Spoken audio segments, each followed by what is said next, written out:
This is the Bama Podcast with Marty Solomon. I'm his co-host, Brent Billings. Today, we wrap up our discussion of Season 4 of The Chosen with the emotional events of Episode 8. Oh, yes. Close up yet another season of The Chosen.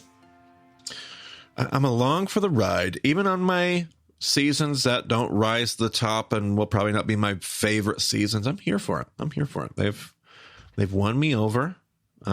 I have high hopes and high expectations. Since we last recorded, they did announce the release date for Season 5, which is coming April 2025. Ooh, all right. They don't have the exact date. It looks like Easter is like the third Sunday. Okay.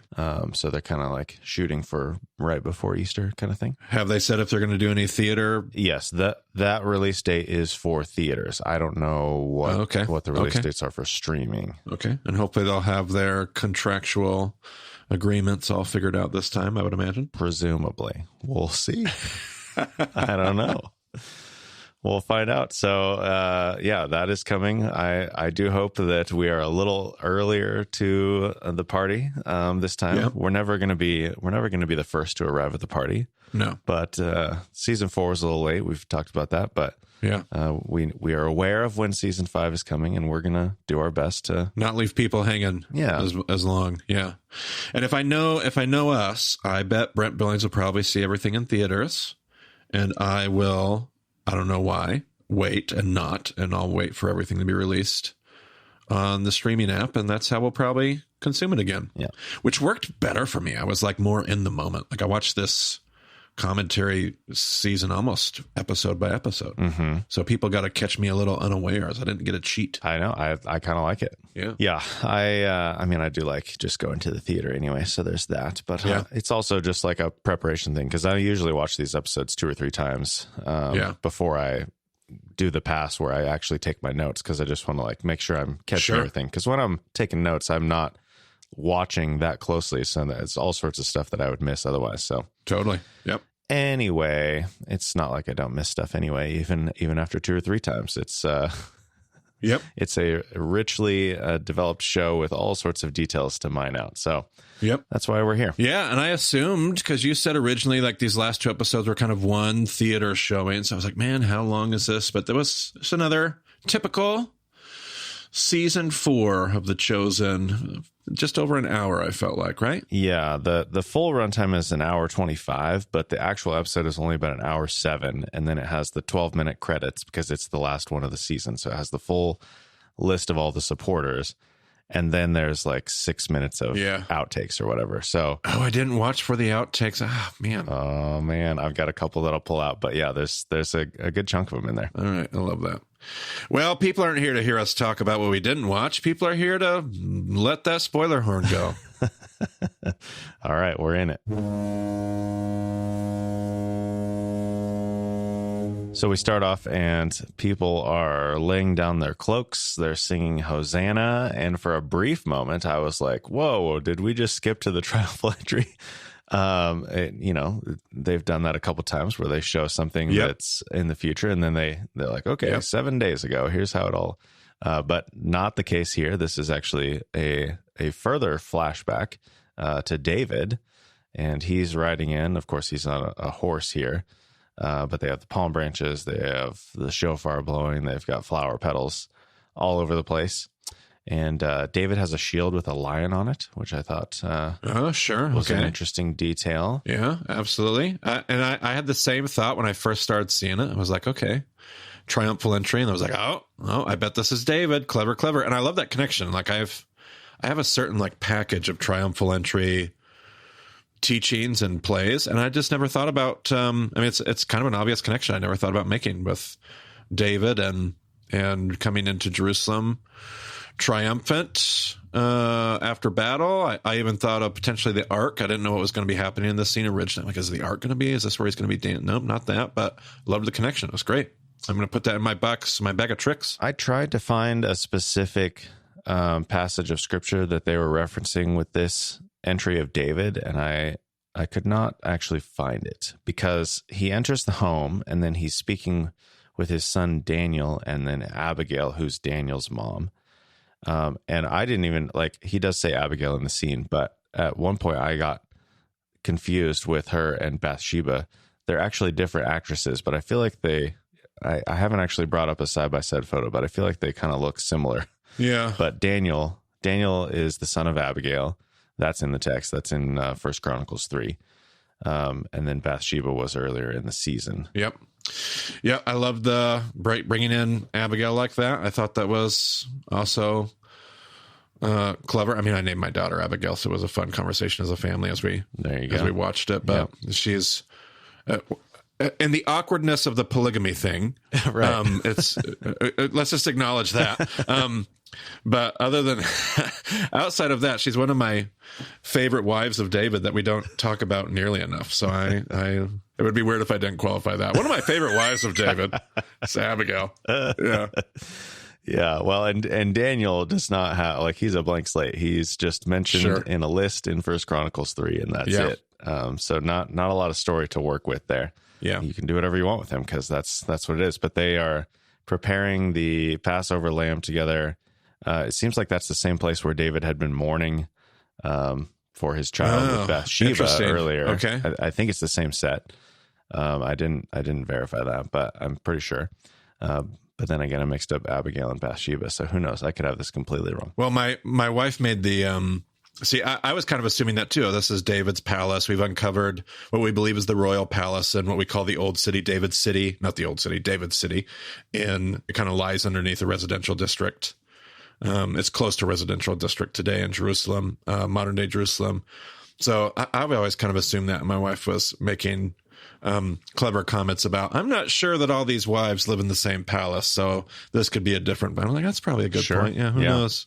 But yeah, it did kind of look like, now that you say that, I didn't think about that, but the same kind of, I kept seeing it was almost like a basement. I don't know why, but it was almost like a part of the palace that he had mourned in. It did kind of look like the same spot. It's like a little courtyard kind of thing or whatever, maybe.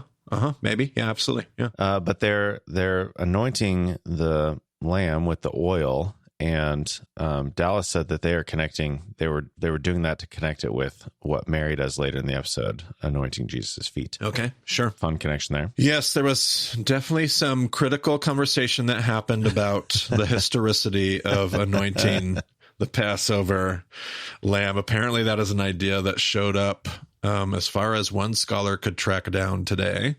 Goes back to a modern reference only a few decades old.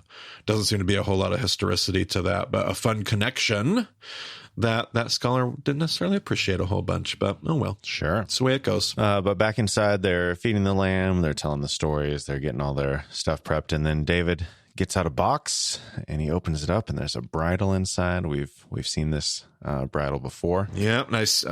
I knew you were going to be right, Brent. You said, I bet I think it was you, all the way back in whatever season it was. And like, I bet they're going to, didn't you make a comment about using that for the triumphal entry? Yeah, well, it's just like they're making such a big deal about this bridle. Why are they talking about this so much? It's like, this has got to come up later. And I remember when you made the comment, I'm like, oh, they better not. And now I'm like, okay. Yeah. By the time I've gotten here, I'm like, okay. You were right. I love it. Love it. Yeah. And when Jesus gets it out of his backpack later, the box is preposterously large. It is like the whole volume of his backpack. And the bridle takes up a very small portion of it. But it is the same box that David has. So it's okay. I mean, sure. Yeah, it had been passed down, and it does fit the box that he's had in the other scenes and all that. So yeah, absolutely. But I did chuckle at the size of the box. It's good. Herod is like, kill all the babies. And Mary and Joseph are like, we got to get out of here. And Joseph's like, oh, got to grab that box. And Mary's like, you got to be kidding me. We're going to take up that much space. No, this is important. Well, hey, if it's the box that came down from King David, I'd grab it too, I suppose. Yep, for sure. But then we are in the credits.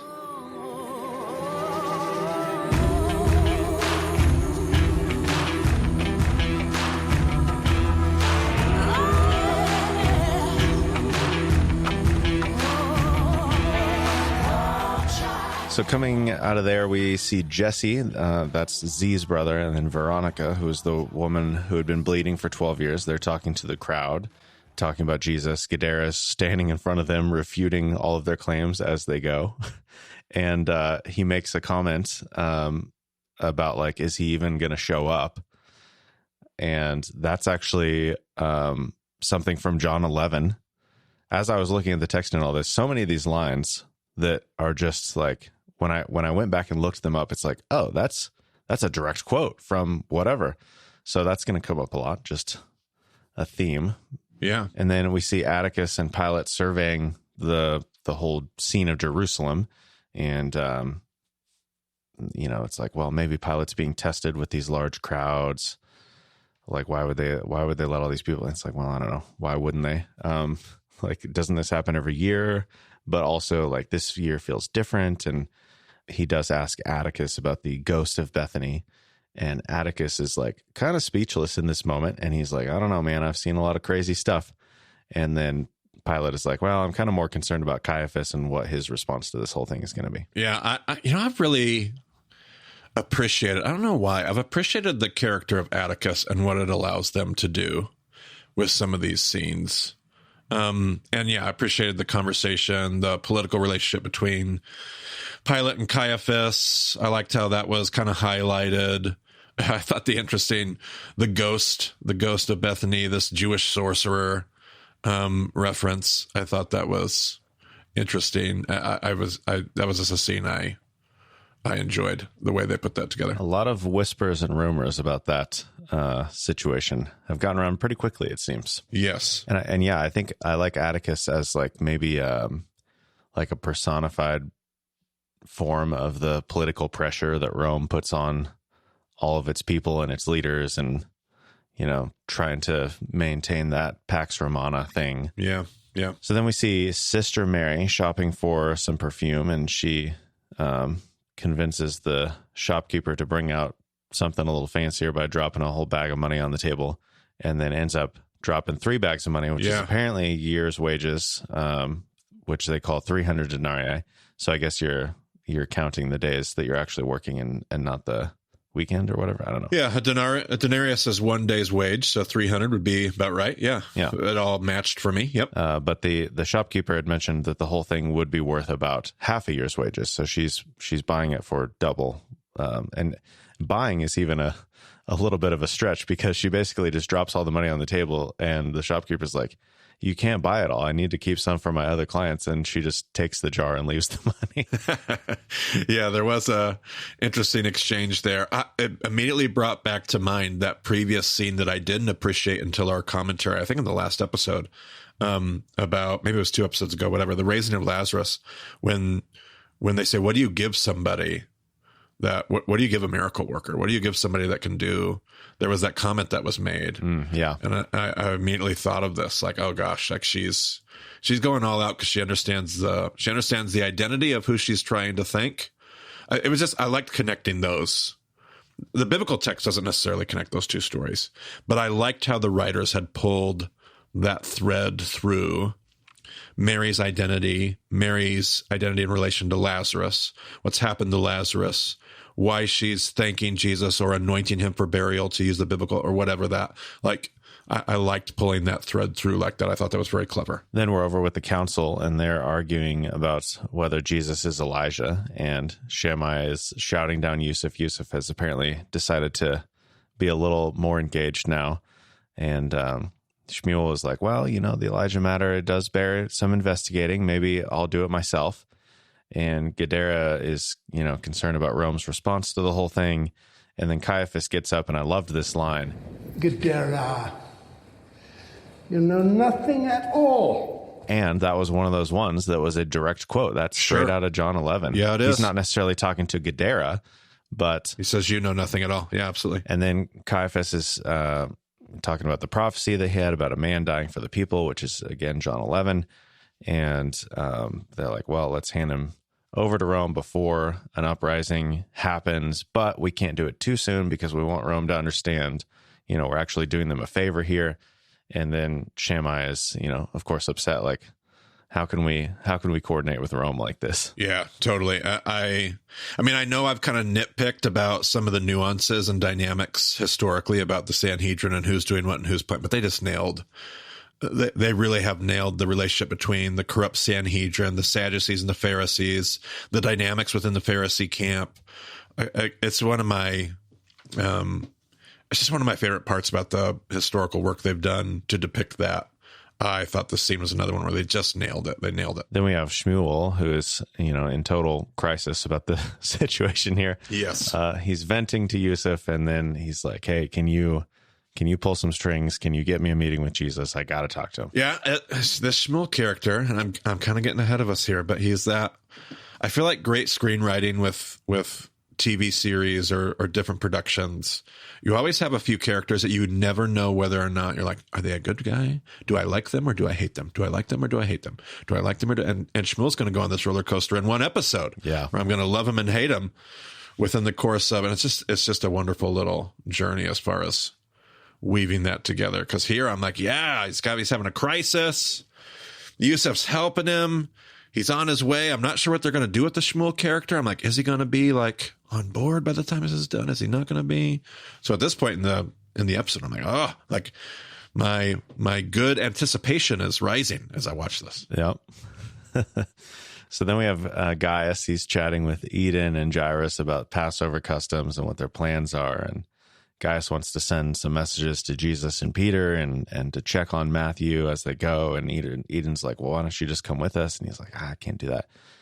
I do wonder if he is actually going to end up going in the next season, if that's like, if he's sitting at home and thinking sure. like, am I okay? I feel like I should have gone. I should go see what's happening or whatever. I don't know. We'll see. Yeah. But there are lots of people leaving town. Big old line of carts and horses and people and everything else headed to Jerusalem for Passover, which is what you'd expect. Yeah, I kind of appreciated that because I was like, man, they're definitely depicting huge crowds, but that's always what I've understood, what I've taught, but I've always had a hard time picturing in my mind, like, what would that have been like? Like, what is the busyness level? What is the, how are all those things coming together?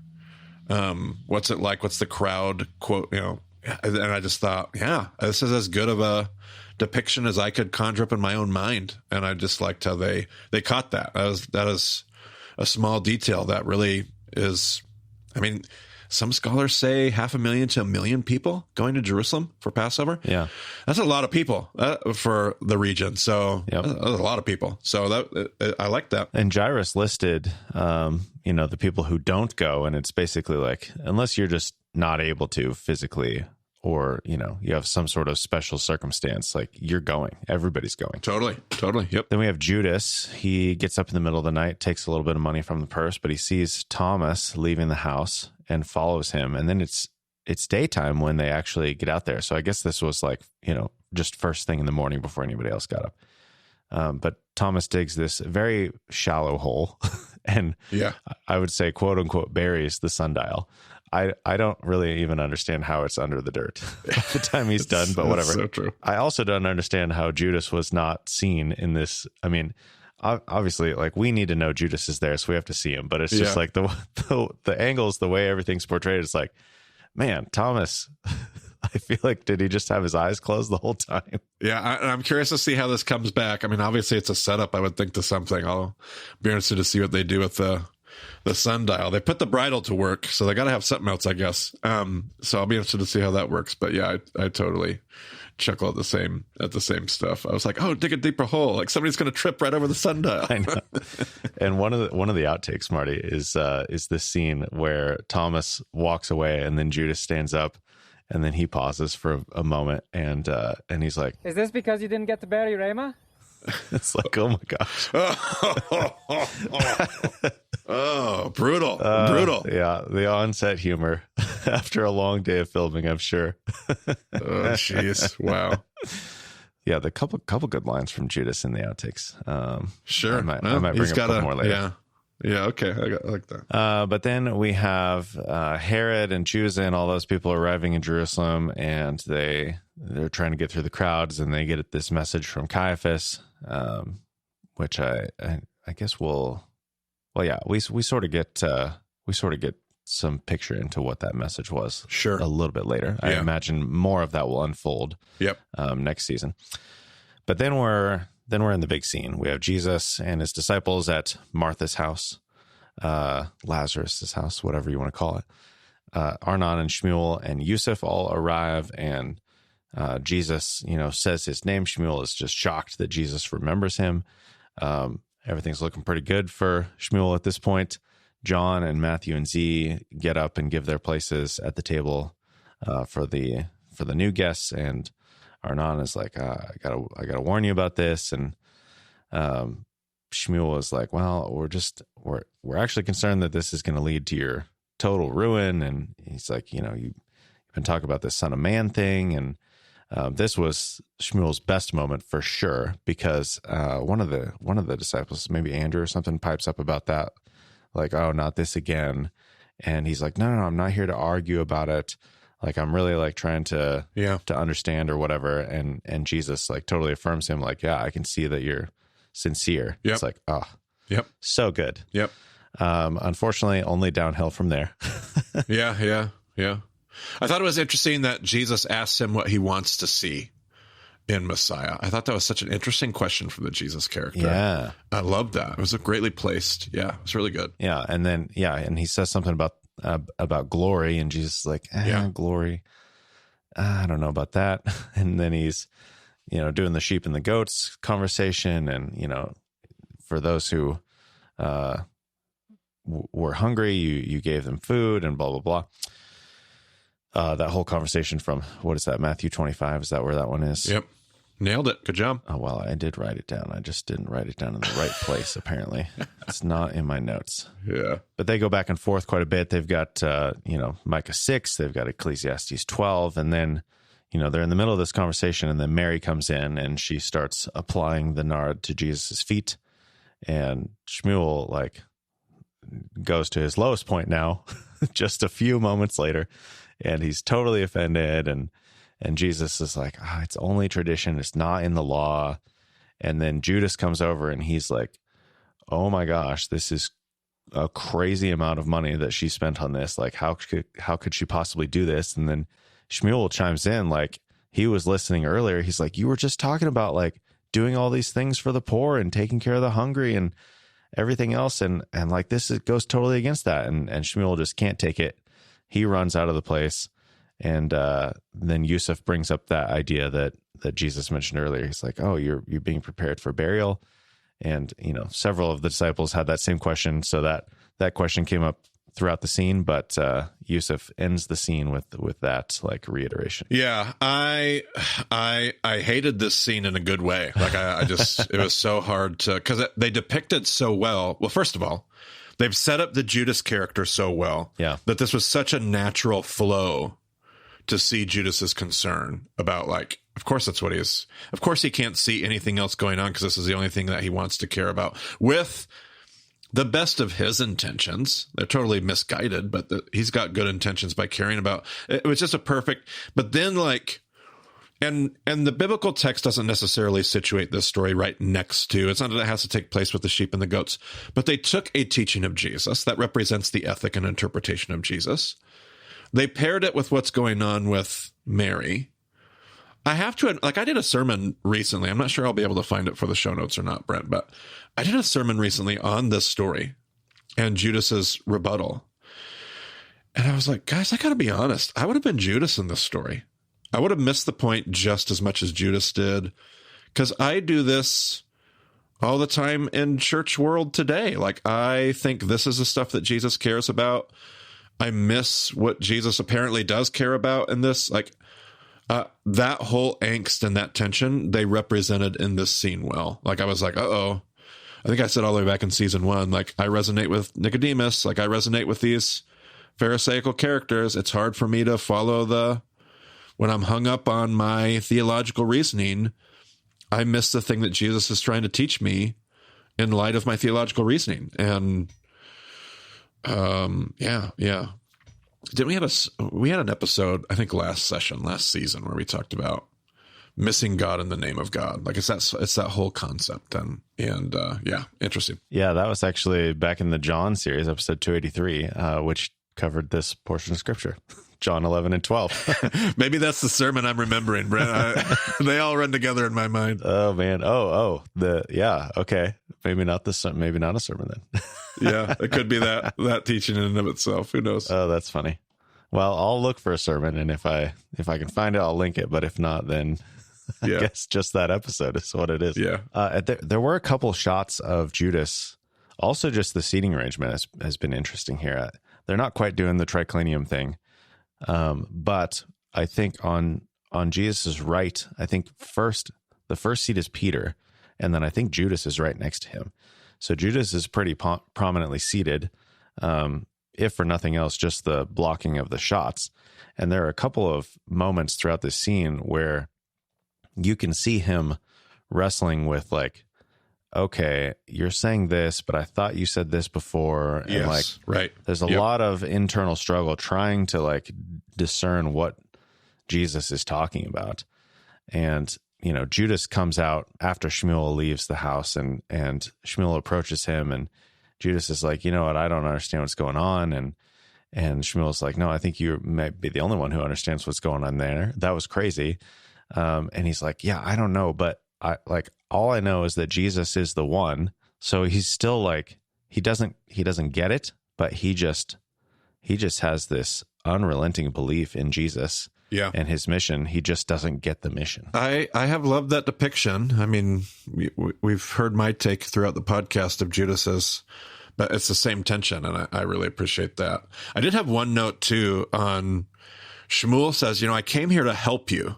And I thought, man, that is such a great line for how we come to Jesus on our terms, and we're only okay if Jesus meets us on our terms. Like, I'm here to follow you, but only like whenever he steps out of what we have already like predetermined, this is where it's going to work, this is how it's going to function, we bail on it. And I thought, I put a note down like that's a good reflection point there as well. Yeah. But Shmuel is, you know, he's trying to find some common ground with Judas, and like, he's like, okay, you know, I realize you're uncomfortable working with me, but like we are seeing some of the things the same way. So they're trying to like process that. But then Yusuf and Arnon are coming out of the house, and they talk to Lazarus a bit as they are departing. And Yusuf's like, hey, just you know, I don't share Yusuf or Shmuel's same perspective on all this stuff necessarily. He's like, no, I get it. Yeah. And he said like Jesus wanted them to be there. Like it was okay. So, and then he makes a comment about like, have fun on the ride back. Yeah. Right. have a good conversation. Yeah. Right. Which we don't get to see, but I'm sure would have been great. And we got a dinner party between Herod and Pilate. Yeah. They are talking about how Pilate likes the matzah bread, apparently. Which I was like totally confused. Like, why are they having matzah? It's not Passover yet. Like, I was trying to figure out a way. And there's all kinds of theories about the festival of unleavened bread historically, but that starts on Passover. So I was trying to they're not. Yeah, I was trying to make that work. But anyway, I don't know why I got lost in that detail, but it's like, matzah bread. You shouldn't be having matzah bread yet. That's later. But anyway. Well, I mean, he probably has the power to have some made, even if it's not made to specifications for Passover. Sure. Yep. But Herod is kind of curious about Jesus, but Pilate brings up the whole thing with Lazarus, and Herod makes this warning about the Maccabean revolt. And those words apparently came from Caiaphas, so that I guess that's at least part of his message. Yep. And then Pilate makes this suggestion that they should just ensure that Lazarus is actually dead. And that is sort of from John 12, but it's the chief priests who make that suggestion in John 12. Yep. Although could be both. I would imagine a lot of people would be interested in sure keeping that situation a little more under wraps.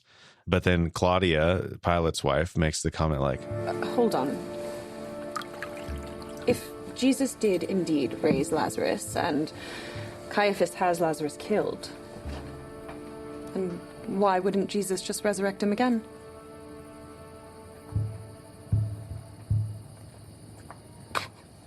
Well, now that would really be something, wouldn't it?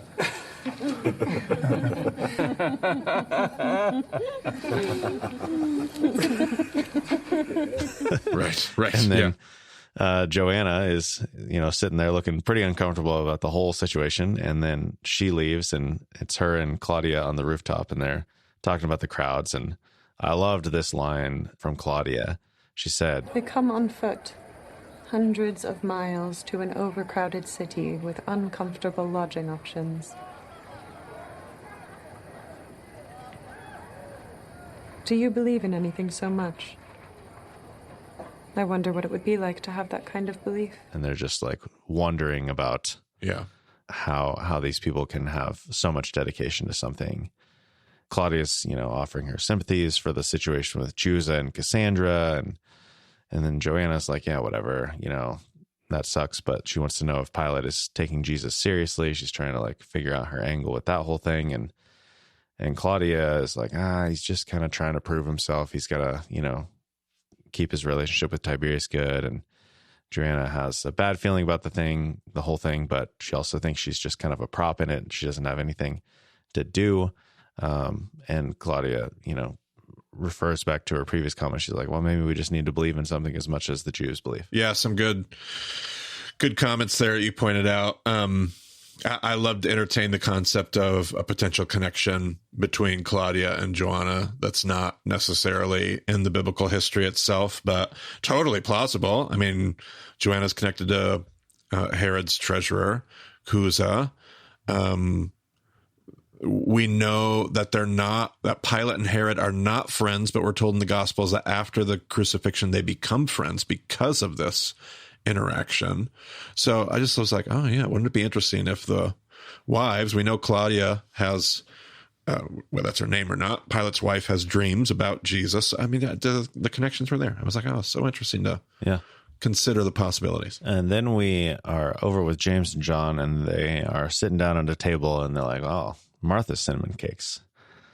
And then James is a little uncomfortable about it, and John's like, no, I'm just going to dig in. Like, why not? And then Nathaniel comes in, and he's like, hey, I found somebody. Here's your Ema. And they're like, how did she know?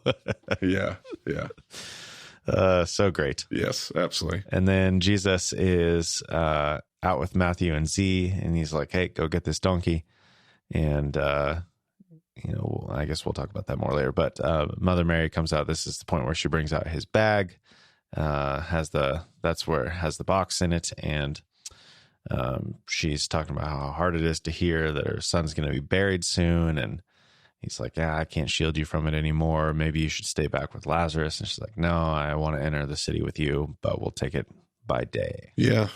I love that in light of the women, the faithful women that are there throughout the story. I kind of like that setup, even tying it into the triumphal entry. I thought that was, I don't know if interesting is the right word. I like that play there. One of those relationships you just kind of forget about and don't consider throughout this part of the story. Yeah, they had quite a bit of discussion in the round table about it, as far as like, what would Mary have known? How much was she aware of what Jesus was doing? How much would they have talked about it? And it's like, well, they probably would have talked about it more, but we just don't know. So they just went with this way to portray it. And it's not like she didn't know necessarily, but like everybody else, she's probably in a little bit of denial about it, like hoping that it's not, hoping that she's misunderstood or something. There's all sorts of ways that you could look at her approach to the situation. And then we're over with Matthew and Z searching the city for the right donkey, and Atticus is following them. They find the donkey, they get to work, and somebody confronts them, and he asks if they're followers of Jesus, and this guy whose name is apparently Zechariah, he and Z quote Zechariah 9, and he's just like, man, this cult today? Like, what are you waiting for? Get out of here. And then immediately after they leave, he gets on his own horse and rides ahead to town. Atticus follows him. And same thing like the Judas and Thomas situation earlier. Like, how did he not realize that Atticus was following him? Because he was so close on the horse behind him. But I don't know, maybe he's just so like consumed with the idea of like making sure everybody knows that Jesus is coming that he didn't care. I don't know. Yep. Yeah, it was an interesting depiction of the cult scene. Obviously, the disciples immediately have already made the connection to Zechariah 9. They kind of work that into the story. That's an interesting take, and I kind of like that. The one thing I kept wanting them to do is like Jesus tells them what to say, but part of what to say is he'll bring it back. Like he talks about the return of the donkey, and they never do that. Yeah, in the scene. Yeah, like, yeah. The Lord will bring it back. I was like, that's a big part. Like, tell him he'll bring it back. But obviously, the way they depicted the scene, it doesn't matter. But it was just one of those things. I think it's my own personality of responsibility and whatever, where I was like, you're forgetting the big part of I'm going to ethically use this. I will return it. Well, yeah. And the funny thing is, like, it's not even Zechariah's donkey. It's his master's donkey, apparently. Yes. So, Yes. Yep. But apparently, I mean, I don't know. Maybe it's a situation where I don't know. I don't know anything about who his master is. Maybe it's like a Joanna situation where, you know, he's like, oh, I'll funnel some resources out for the sake of Jesus' cause. Sure. Or maybe it's, you know, it could be a number of things, but yeah, funny depiction. And that lots of talk in the round table about this as well, as far as like reconciling the, whether it's two animals or one animal and how that whole thing works. And yeah, we've talked about that before. Lots of theories about why Matthew does what he does in his gospel. We have our own that you can hear in session 3 somewhere. Oh gosh, now I have to find that episode and link to it. But Statement of Triumph, session 3. There it is. I did love, by the way, that his name also, this guy's name happens to be Zechariah. Like, yeah. Oh, he probably knows the prophet Zechariah pretty well for own personal reasons. Well, and I also love Z, like, is generally so textually aware. Yep. Like he has, you know, we see all sorts of scenes of him like doing his exercises and like that physical study. But I like the more I see him interact in these later scenes, it's like, well, probably while he was doing all those physical exercises, he was going through text in his head at the same time. Sure. Yeah, sure. Never thought about it, but yeah. But then everyone's departing Lazarus's house. Lazarus does stay back. Jesus told him to lay low for a while, of course. I mean, I think probably we don't necessarily have to do a God goggles thing here to imagine that Lazarus probably shouldn't show up. Yep. But then Zechariah finds Jesse and Veronica, and he's telling them that Jesus is coming, and everybody else that he's passing on the way that Jesus is coming. And the disciples are cuts to a shot briefly where the disciples are approaching where Jesus is with Mother Mary, and then from the other direction, Matthew and Z are coming back with the donkey, and everyone in town is getting palm branches down. I was a little confused because, like, at one point they have somebody on a ladder, like getting the branches down from a tree, but then they're also being sold in the markets. So I don't know, like, were the people like, oh, we're going to need branches, let's grab those real quick so we can sell them? Or is it like, would they have branches to sell anyway, but then they needed so many that they're also getting them out of the trees? Or what do you think is going on with that? Yeah, it's probably a mixture of a little bit of both. I think there's a gospel record that says they cut down branches, so they're being true to the text by showing that.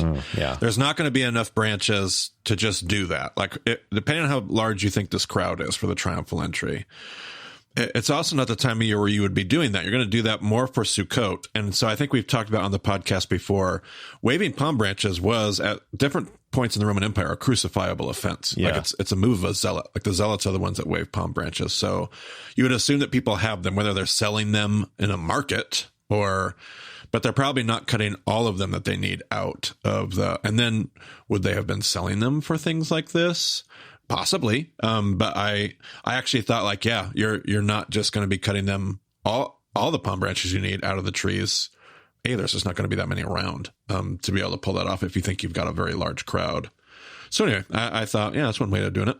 That's plausible to me. But Chusa is upset about the crowds, and Joanna's in the carriage or whatever with him, and she's kind of looking at the crowds, and you see the gears turning in her mind, and she's like, goodbye, Chusa, and she hops out. And he's like, what? He tries to run after her, and the crowd pushes him. He's like, nope, I'm just getting back in. I'm not going to deal with this. Yep. And then Arnon and Yusuf are there. They're watching all the palms go by. Veronica walks by and makes a reference to Hosanna. And then we're back out on the road, and Jesus is getting out the box, and Pilate and Claudia are watching the crowds, uneasy about the whole thing. Joanna is now buying palm branches and giving them away to people, including to Shmuel. Yeah, I thought that was an interesting interaction. Yeah. To which he throws it on the ground, and you see, like, man, it's just another reinforcement of he was so close, and now he is rejecting the moment. Yeah. Caiaphas is watching the crowd as well. And then we see Jesus opening the box, pulls out the bridle. Z bridles the donkey. Jesus addresses his disciples. Peter does the ending of John 6, and Jesus does the beginning of John 13. So we're pulling a few elements of text together in this shot, but then Jesus just like effortlessly hops on this donkey and rides off. And I noted that Mother Mary follows him first, and then Peter after that, and then everyone else kind of followed from there. And we also see specifically James and John are kind of walking with Thomas. He doesn't seem as angry as he was before, but I think he's still relatively confused, and he's like, I guess I'll go with you guys. I don't really get it anymore. Yeah. He's, in whatever stage of grief that is, but yeah, definitely feeling for Thomas in this moment. And another one of those, more than once they've had one of these season closers where it's Jesus and the disciples walking into the next chapter, the next moment. I think of when they were headed, the Samaritan woman story, where they headed off into the sun, like that was that season ending, walking off into the sunset. And I thought, it's got the same vibe, the same tone, very clever, like it. Mm-hmm. And just a great spot to end. Like if you're going to break up the season for season 5, triumphal entry into that last week. I'm assuming season 5. I don't know how they're going to do these last seasons, like how it all maps out. I think you found a record of it somewhere, but I'm assuming this next season will be the last week. And it's a great cutoff point for that would be the great segue transition is going to be the triumphal entry. So very clever. I don't think there's actually any record of it. I don't think they've actually said how they're mapping everything out. I had some kind of a theory at one point. I think my theory has broken down at this point. Yeah, I would have been close to what I thought they were going to do, but now I'm assuming you're going to do the final week as one season. But then you have 2 more seasons after that. You have an entire season for the maybe you do the death and the resurrection, and then the season 7 is post resurrection. I was going to say they may take you right up to like another one of those same transitions of them heading out with the cross. Maybe we're just purely speculating here. You could do the death, burial, and resurrection as season 6 with a follow up season. All it does is make me excited because I was worried. Like I want them to do some post resurrection stuff. I don't know what they'll do with it. They have toyed with it and played with these futuristic. John writing his gospel, Matthew meeting with Mary, like all that. They've played with that enough that I'm like, okay, they've definitely set up a potential season 7 that goes in that direction. I just don't know what they're going to do. So I'll be interested to find out. Either that or all that stuff is going to end up in The Way of the Chosen, that new show on Acts. So I don't know. Yeah, but you still got 7 seasons that they've got. They've said it's going to be 7 seasons. So they've got to have mapped it out. It's got to be something. Yeah. I don't think we're going to take 3 seasons to go between triumphal entry and the resurrection. That would be wild. But maybe. I feel like the last shot has to be Jesus ascending into heaven, right? Like that's the closing shot of the whole series. Probably. I mean, it could be. You've typically been right, but I don't know. I don't know. I mean, that would make sense. You do have some post-resurrection. That's a possibility, Brent. It's a possibility. Yeah. I would think maybe I would make that the end of season 6 if it were me, but that's because of what I want.